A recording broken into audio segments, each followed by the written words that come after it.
Hey there and welcome to my little motorhome podcast. In this video I am giving you 5 tips about making your RV ready for wintertime, and this is based on European RVs.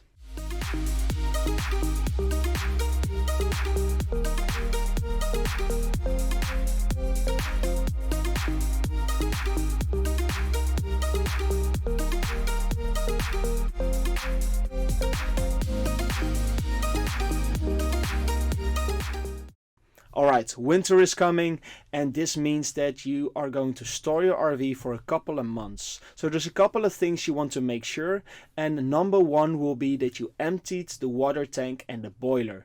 So there is a winter security on your boiler. Often this is a little red switch or a blue one, and you want to switch this over to make sure that all the water out of your boiler runs out. So the reason you want to get all the water out of your boiler is because in winter when it starts to freeze, the water will expand and it might break plastic or some pieces inside of your boiler, and we don't want that, of course, because a boiler, it's an easy €1,000 spend.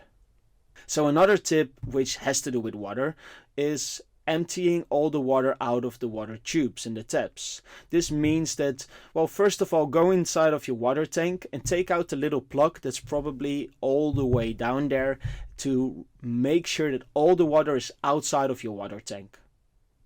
Now you want to open all the taps inside of your motorhome without the pump running to make sure that all the water that is left in the tubes runs out.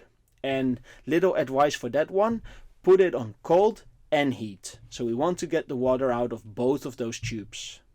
Then there are several pumps that you might have in your RV. Some of the pumps have a pump that's inside of the water tank.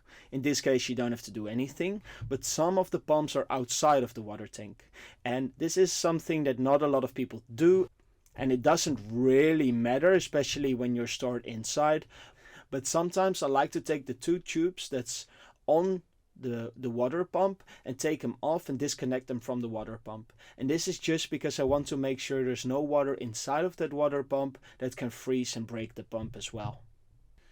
Okay, number 3 makes total sense, and that's to make sure that everything that runs on gas and the gas bottle is closed off. So I recommend close the gas bottle, take off the hose, and even inside of the RV, in a lot of RVs you're gonna find 3 typical switches that has to do with gas, towards the fridge, towards the stove, towards the heating. So switch them over and just make sure that as like a extra security, make sure that the stove is closed, that the fridge is not running on gas, just everything that has to do with gas.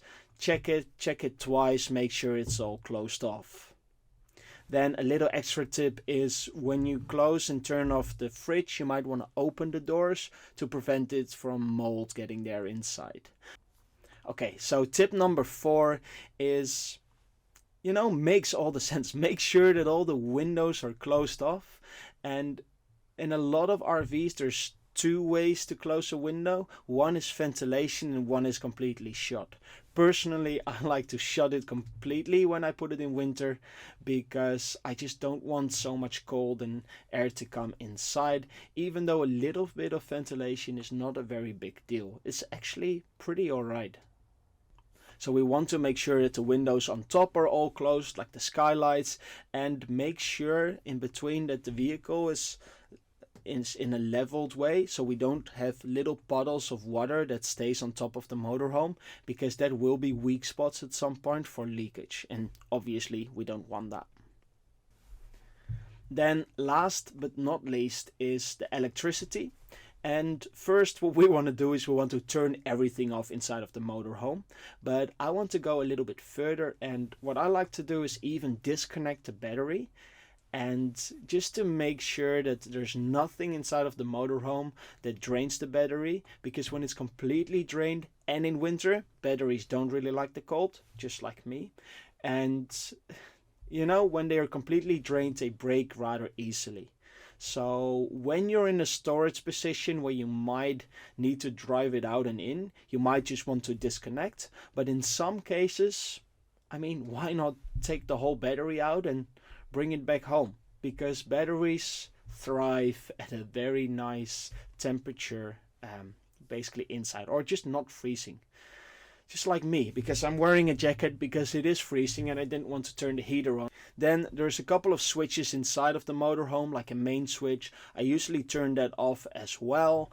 And to get it summer ready, just do the same steps but then reversed, and you'll be good. These were 5 tips to do before you put it in winter storage.